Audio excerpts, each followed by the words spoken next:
व्याप्तं येन चराचरं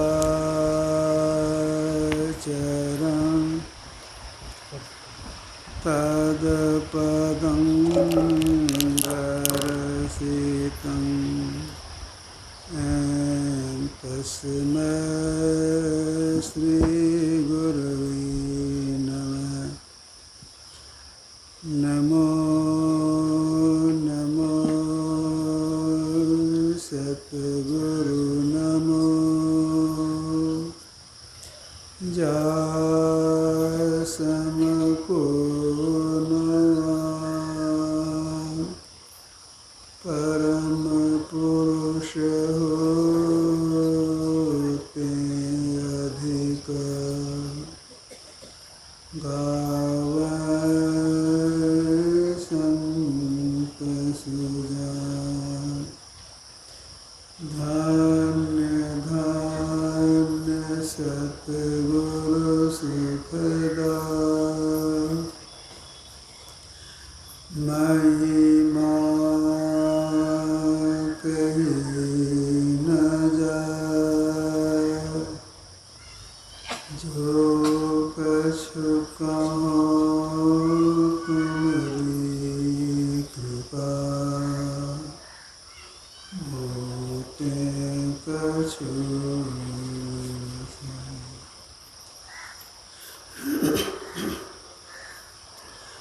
सम्माननीय साधु समाज, धर्म प्रेमी सज्जनों, माताओं एवं बहनों, पूरे एवं कहे कर दिए। क्या छेड़खानी करे जो तुम बाबा।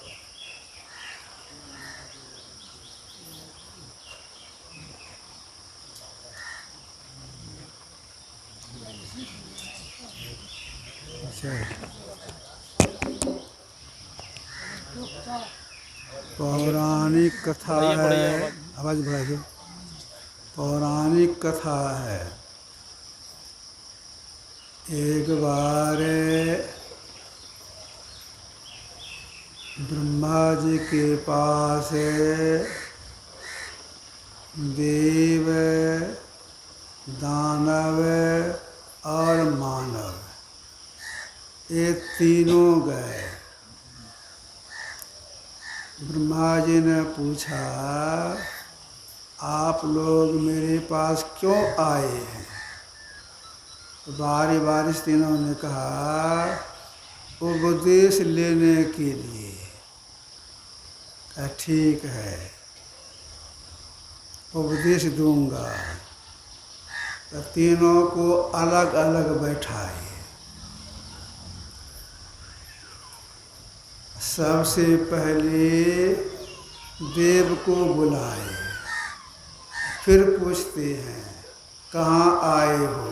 बस थोड़ा सा कम कीजिए, बच्चे को शांत कीजिए। का उपदेश लेने के लिए। ठीक है, जिस बच्चे से हल्ला गुल्ला हो रहा है उस बच्चे को बाहर ले जाइए। उपदेश लेने के लिए ब्रह्मा जी ने कहा अच्छा ठीक है, उपदेश देता हूँ। सचेत होगा उपदेश लेने के लिए। ब्रह्मा जी ने कहा उपदेश देता हूँ, तो समझा? हाँ समझ गए, ठीक है जाओ। जब चलने लग गए, ब्रह्मा जी ने पूछा, मैं तो एक शब्द कहा दो, इसे तुम क्या समझा? देव ने कहा, आपने दो शब्द से हमको उपदेश दिया है कि इंद्रियों का दमन करो। हम देव इंद्रिय लुप्त रहते हैं, विषय भोगों में मस्त रहते हैं, इसलिए आपने मेरे कल्याण के लिए दो शब्द से इंद्रियों का दमन करने का उपदेश दिया है। ठीक है, ठीक समझा, तो जाओ। देव चले गए। तब बुलाए दानव को, पूछते कहाँ आए हो? उपदेश लेने।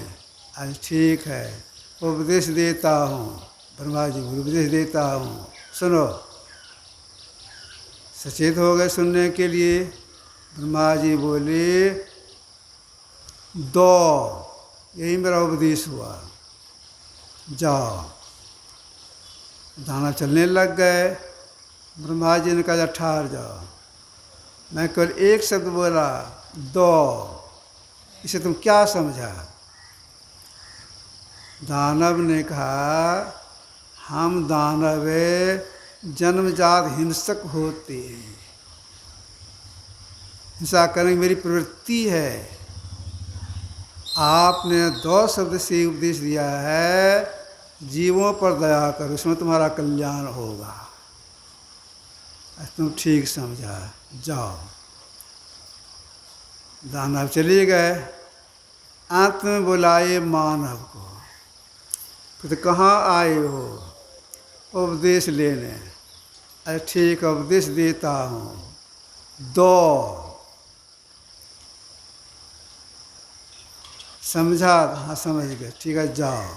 चलने लग गए। अरे ठहर जाओ, तुम क्या समझा? मैं तो केवल एक शब्द कहा, दो। तुम क्या समझा इससे? मानव ने कहा हम मानव जब होश में आती हैं तब से संग्रह करने की प्रवृत्ति हो जाती है, और हो और हो और हो। तो आपने दो शब्द से उपदेश दिया है, अपने संग्रह, अपनी संपत्ति में, अपनी जो अर्जित संपत्ति है उसमें से कुछ दान करो,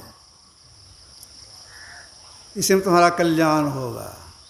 आपने दान करने का उपदेश दिया है, ठीक समझा, जाओ। अब एक शब्द से तीन उपदेश दिए। मानव को क्या उपदेश दिए? दान करने के लिए। दान देने से धन घटता नहीं है, बल्कि 10 गुना बढ़ता है। इसलिए हम लोगों को यह चाहिए अपनी शक्ति के मुताबिक जरूर दान दें। दान देने का पात्र देख करके, दान लेने के पात्र को देख करके कहाँ दान देना चाहिए। कुछ जगह पर दान दे देंगे तो लाभ के बदले में हानि हो जाएगी। पात्र देखना चाहिए कहाँ हमको दान देना है, या देखते हुए दान देने का प्रयास करना चाहिए। खामखा किसी जीव को नहीं मारना चाहिए। अगर कोई कल्याण चाहती हैं, दान तो दे हैं, देने की प्रवृत्ति भी जगावें, इसके साथ साथ हिंसा नहीं हो मेरे द्वारा, इसका भी प्रयास करना चाहिए। खामखा किसी को नहीं मारना चाहिए, किसी के दिल नहीं दुखाना चाहिए। दिल दुखाना भी एक प्रकार का हिंसा ही है। तो हिंसा काम नहीं करना चाहिए। इसके बाद इंद्रियों का निग्रह करना चाहिए। हम मानव इसका काम, यह काम कर सकती हैं। इंद्रियों का निग्रह कैसे होगा? मतलब हमारी इंद्रियां विषय में नहीं जाए, इसके लिए क्या करना होगा?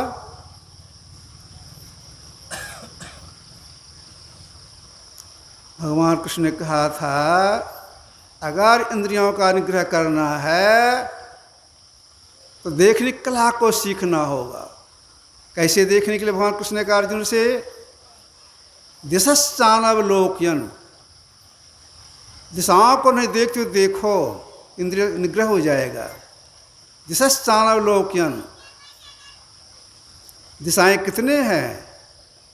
दिशाएं 10 हैं। पूर्व, पश्चिम, उत्तर, दक्षिण, 4। इसके चारों कोने, 4 4 8, ऊपर और नीचे 8 2 10। भगवान से कहना है अगर इंद्रिय का निग्रह करना है 10 में से एक भी दिशा नहीं रही, तब देखो। अब क्या करें? आँख खोल के देखते हैं, सामने में कोई दिशा। आँख बंद करते हैं, पूरब पश्चिम उत्तर दक्षिण चारों कोने ज्ञान तो नहीं रहता है, लेकिन ऊपर का ज्ञान नीचे ज्ञान रह जाता है। आँख बंद करने पर 2 दिशा रह गई, आँख खोलने पर कोई दिशा सामने में है। भगवान कृष्ण ने कहा 10 में एक भी नहीं रही, अब क्या करें? इसी के लिए गुरु के शरण जाना पड़ता है। वे एक ऐसी कला बताते हैं देखने का, उस कला से देखने से इन 10 में से एक भी नहीं रहता है। यही असल में है ब्रह्म दीक्षा। इस भेद को जो सीख करके करते हैं, करते करते भेद क्या है? यही भेद, यही दृष्टांत एक करना। करते करते धार जब सटती है, एक हो जाती है, अब उनकी इंद्रियां विषय में नहीं जाएगी। इसी कहा दमशील होना।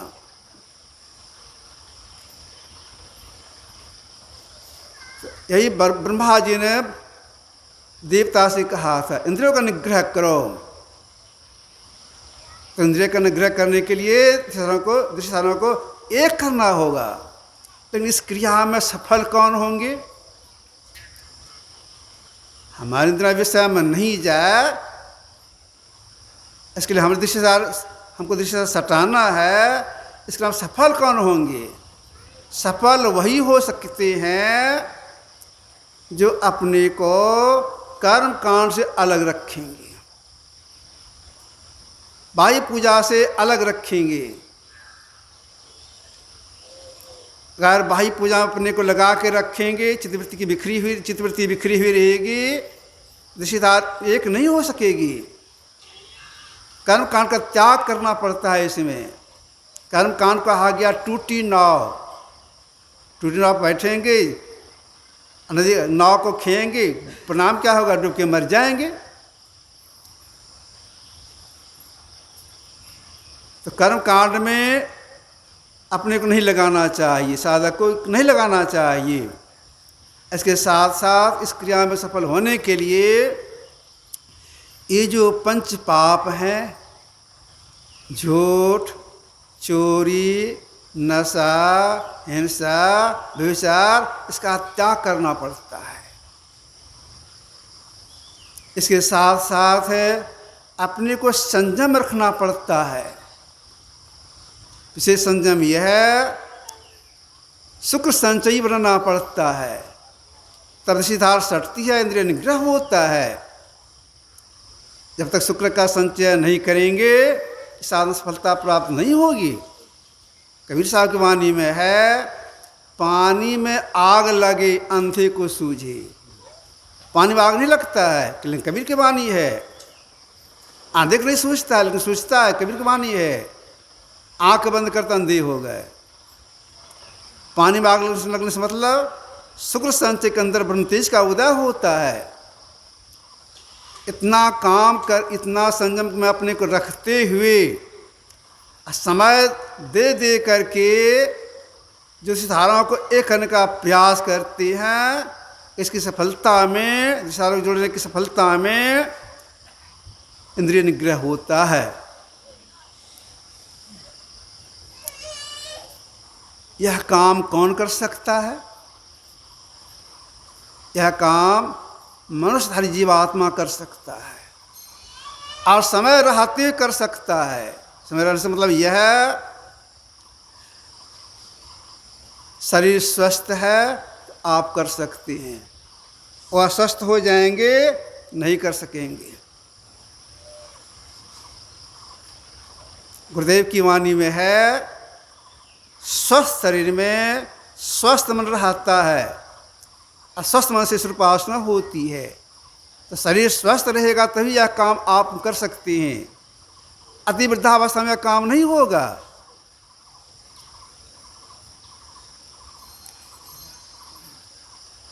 हम आप देखते हैं समाज में क्या हो गया, जो अति वृद्ध हो जाते हैं, तरह तरह का रोग उनको घेर लेता है, ठीक से बैठ नहीं सकते हैं, बोल नहीं सकते हैं, खाते हैं तो पछता भी नहीं है। उनसे साधना कैसी होगी?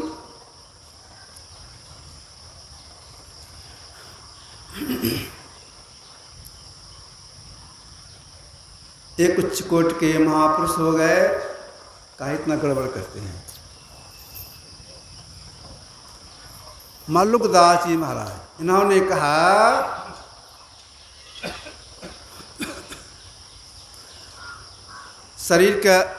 शरीर में जो परिवर्तन हो उसके संबंध में,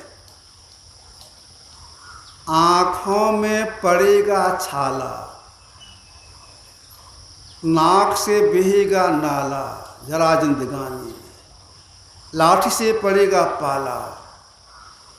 अंत में कहते कहते कहा भक्ति कर जवानी में, मतलब स्वस्थ शरीर में कोई साधना कर सकते हैं। तो शरीर स्वस्थ, इसके लिए खुली हवा टहलना चाहिए। गुरु महाराज जी लगभग 4 बजे, कभी कुछ के पहले भी टहलने के लिए निकलते थे, और कभी कभी बोलते थे, जो गुण है खुली हवा में सो गुण नहीं दवाई में। कभी कभी गुरु महाराज बोलते थे तो खुली हवा में टहलना चाहिए। जो खुली हवा में टहलती हैं बहुत सा रोग का निवारण हो जाता है। एक बात सुनाता हूँ आपको। एक गरीब साधु थे, इतनी गरीबी, दोनों समय भोजन भी नहीं मिलता था, किस तरह जीविका चलाते थे। उनके पिताजी का शरीर छूट गया था, चाचा के पास रहते थे, हो गया रोग, चलने फिरने में असमर्थ हो गए। तो जहाँ वे रहती थी चाचा के पास, उसी आसपास में एक मास्टर रहते थे, वे भी सत्संगी, ये साधु भी सत्संगी। तो मास्टर बोले, उनका नाम लेकर के, देखो तुम्हारे पैसा नहीं है इलाज करोगे, तुम एक काम करो, तुम्हारे पास जो कुछ खाने का है, सत्तू चूड़ा जो कुछ है, सवेरे खा लेना, किसी से टहलते हुए मेरे पास से आ जाना। पास उनका कुछ ही दूरी पर था, मेरे पास से आ जाना, यहीं पर सोना, हम सत्संग भी सुनाएंगे, यहीं सो जाना। कहा ठीक है, बात हो गई। अभी गरीब साधु उनके पास से चले जाते थे, शाम में थोड़ा सत्संग भी सुनते थे, सो जाते थे, अस्वस्थ थे, चलने फिरने असमर्थ हो गए थे।